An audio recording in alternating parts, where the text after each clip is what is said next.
She had to tell the audience that she tips big because even she knows she sounds insufferable. Hey, but at least I tip. This dame probably virtue signals on the toilet. But that's not the point here. While everybody else was trying to figure out how to survive as the government told us that breathing in public could kill us, Sunny was lolling around in her big house clicking on pictures of arugula while mixing Cocoa Puffs into her Haagen-Dazs. Oh, the oppression. I wonder if she wiped down the groceries herself. Sunny Hostin walked onto daytime TV with the same air of confidence she always carries, like she's stepping onto a runway of righteousness. Her tone, her delivery, her expressions, all of it designed to make the audience nod along as if every word is undeniable truth. But reality doesn't clap on cue, and this time it definitely didn't. Because the moment Joe Rogan and Greg Gutfeld weighed in, the entire performance started to unravel. Sunny walked in thinking she had intellectual armor on, but it turned out to be more like aluminum foil pretending to be titanium. So much hate watching and hate watching viral clips of them saying ridiculous things. I mean, it is a rabies-infested hen house. And at the same time, it seemed like the most interesting part was their audience. Rogan didn't even need to push hard. That's the thing about him. He stays calm, steady, and brutally logical. He took her grand statements and simply lined them up against facts. No yelling, no dramatic gestures, just basic reality. And once he exposed the contradictions, the whole structure of her argument crumbled.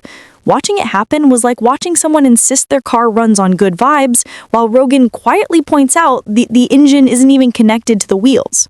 Austin's obsession with race gets thrown back in face. Today's video comes to us from Sunny Hostin. Sounds like a town. We're in Sunny Hostin. She was on PBS's Finding Your Roots, a show dedicated to researching celebrity ancestry. For context, Sunny is a staunch supporter of reparations and has made a fortune spewing nonsense about white privilege and racial justice.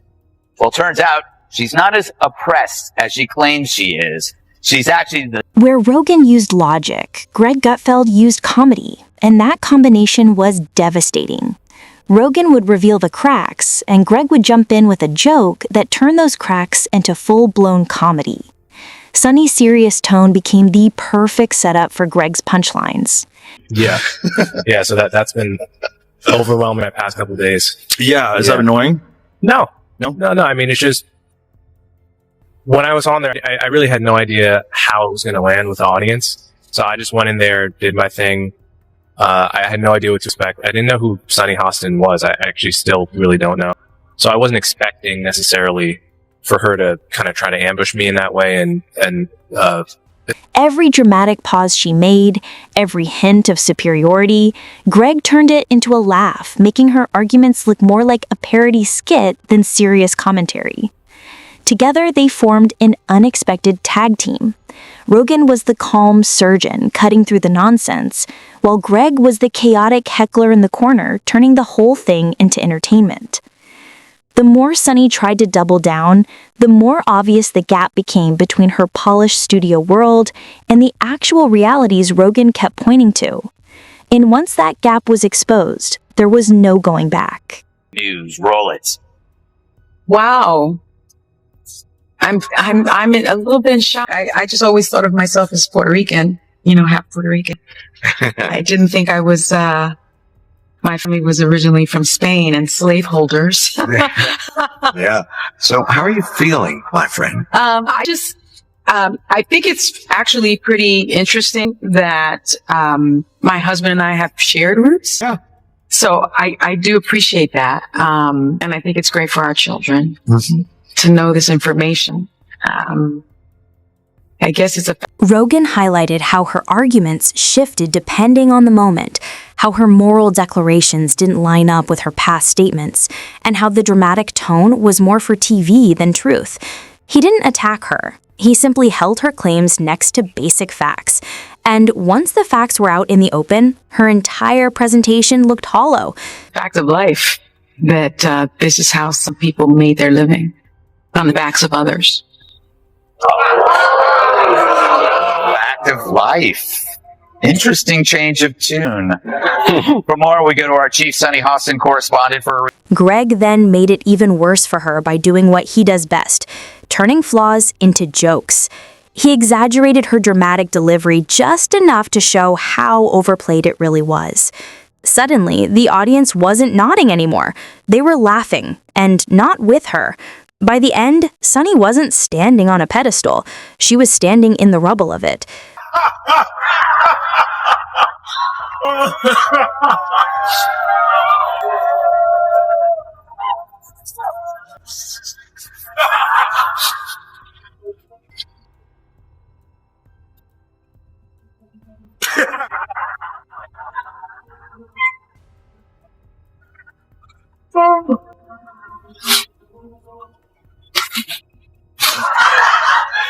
Rogan had quietly dismantled every part of her argument, and Greg had turned that rubble into a comedy routine.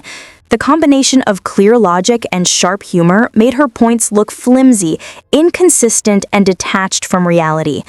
Rogan brought the facts, Greg brought the jokes, Sunny brought the material. She just didn't realize she was the setup for the entire show. Is that show has this very specific ideological bubble in which they operate in. You know, and they always bring on a token conservative woman and they yell over her and silence her. And, you know, did that with Meghan McCain, and they did that with what is that other blonde woman from Survivor? Do you remember her, Jamie? She was always yelling. It's just, that's a In the end, Sunny didn't just lose a debate. She walked into a spotlight that exposed how much of her confidence depended on the audience not looking too closely. Rogan calmly laid out the facts. Greg turned the cracks into comedy, and suddenly her entire act looked more like performance than principle. Living your life and you're feeling low. You don't know what is true. You don't know what's true. So you quick flip through the channels to watch Sunny on The View. Oh my God, the stuff she says is dumb.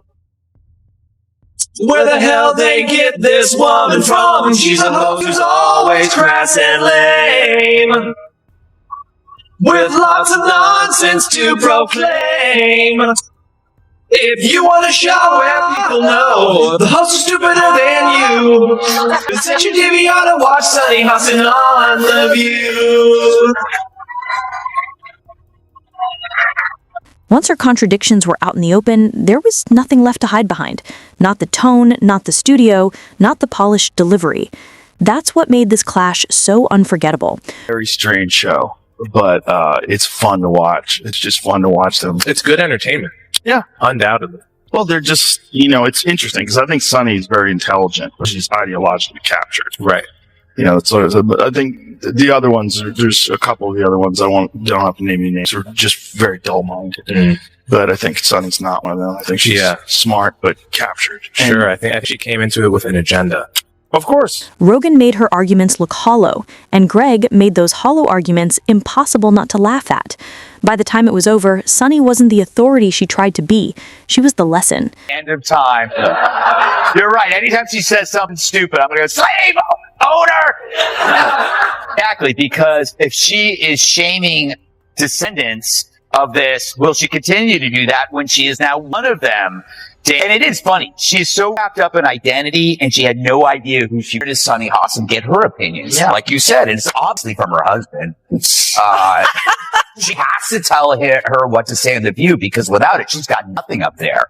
She's not very bright. So, but the problem with her is that she went full racist. She injected skin color into a fairly generic behavior seen in all spouses, regardless of skin color. People marry, they listen to each other, they have something in common with them, they share their political views. She just didn't want to upset her husband by saying her husband makes her do everything, and then she'd have to accuse him of being a racist. Because if he told her that this is what white women do. A reminder that confidence without consistency collapses fast. If you enjoyed this breakdown and want more sharp commentary, deep dives, and brutal honesty, make sure to like, subscribe, and turn on notifications so you don't miss the next one.